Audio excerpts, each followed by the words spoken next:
Welcome to TechMake Study, where we bring industrial knowledge in a practical way. आज के season में हम समझेंगे फ्लूइड कपलिंग का वर्किंग प्रिंसिपल, असेंबली प्रोसेस और dismantling procedure step by step practical style में। Fluid coupling एक ऐसा हाइड्रोलिक डिवाइस है जो मोटर और मशीन के बीच पावर ट्रांसमिट करता है। बिना किसी मैकेनिकल कॉन्टैक्ट के ये सिस्टम को स्मूथ स्टार्टअप देता है और ओवरलोड से प्रोटेक्शन भी करता है। इस वीडियो के एंड तक आप समझ जाएंगे फ्लूइड कपलिंग के अंदर ऑयल कैसे टॉर्क ट्रांसफर करता है, इसे डिसमेंटल करने का सही और सेफ तरीका क्या है और असेंबली करते समय किन किन प्रिकॉशंस का ध्यान रखना चाहिए। तो चलिए शुरू करते हैं टेक्निक स्टडी के साथ fluid coupling in practical engineering. तो फ्रेंड्स, आज स्टार्ट करते हैं पहले सवाल से। What is a fluid coupling? आज का पहला सवाल है what is a fluid coupling? A fluid coupling is a hydraulic device used to transmit power from one shaft to another using fluid motion instead of a mechanical connection. It is commonly used between the prime motor and drive machine. चलिए समझते हैं इसे। Fluid coupling एक hydraulic device है जो एक shaft से दूसरे शाफ्ट में पावर ट्रांसमिट करने के लिए फ्लूइड तेल का उपयोग करता है। यह मोटर और मशीन के बीच लगाया जाता है। तो फ्रेंड्स, आज का अगला सवाल जो लेकर के आई हूँ मैं, what are the main parts of a fluid coupling? Fluid coupling के मेन पार्ट्स के बारे में चलिए इसे समझते हैं point wise. Impeller, pump, runner और turbine, casing, housing, oil filler, plug, drain plug or seals. Today's next question is why is dismantling of a fluid coupling required? For answer is dismantling is required for maintenance, seal replacement, cleaning, sludge or debris, bearing inspection and checking where a damage inside. Fluid coupling को खोलना तब जरूरी होता है जब seal बदलनी हो, oil sludge या गंदगी साफ करनी हो, बियरिंग की जांच करनी हो या फिर अंदर किसी हिस्से का घिसाव डैमेज जांचना हो, तब फ्लूइड कपलिंग को खोलते हैं। फ्रेंड्स, आज का अगला सवाल है what are precautions should be taken before dismantling a fluid coupling? चलिए इसे भी पॉइंट वाइज समझते हैं।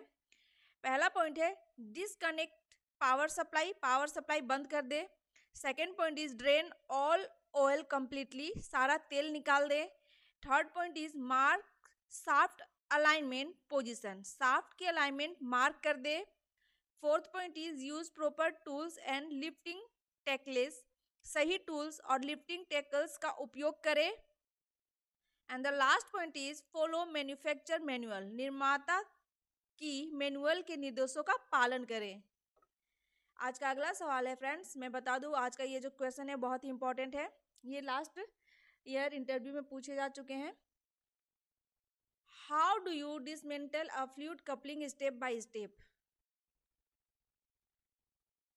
स्टेप बाय स्टेप समझते हैं फ्रेंड्स। इसका पॉइंट, पहला पॉइंट के साथ, drain oil through drain plug से तेल निकाले। Second point is remove coupling guard हटा दे।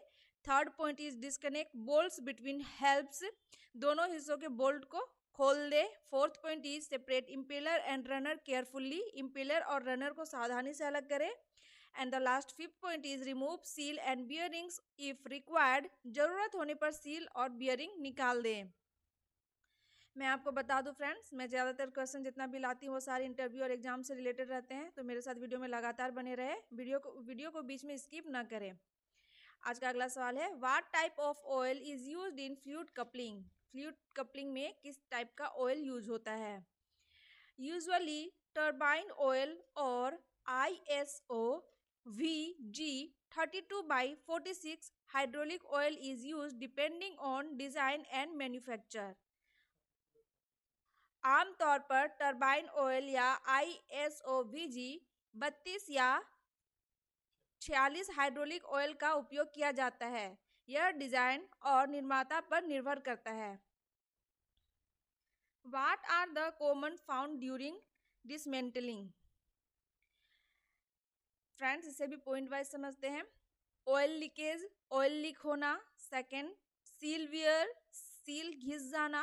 थर्ड इज बियरिंग का डैमेज होना। Fourth is impeller blade erosion, impeller blade का घिसाव। And last shaft misalignment, shaft की मिस अलाइनमेंट। आज का अगला सवाल है friends, how do you impact the parts after dismantling? The answer is check for cracks, wear marks, erosion, and looseness. Measure clearance and compare with standard values. Replace damaged components. चलिए इसे समझते हैं। Crack, घिसाव, erosion और ढीलेपन की जांच करें, clearance मापे और स्टैंडर्ड वैल्यू से तुलना करें, खराब हिस्सों को बदले।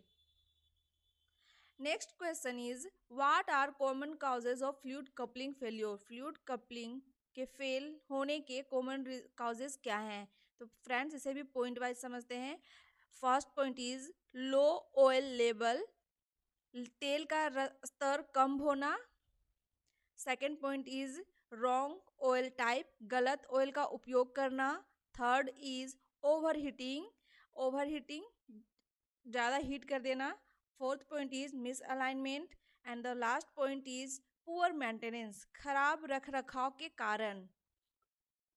फ्रेंड्स अगला सवाल है, हाउ इज रीअसेंबली और फिटिंग डन आफ्टर dismantling?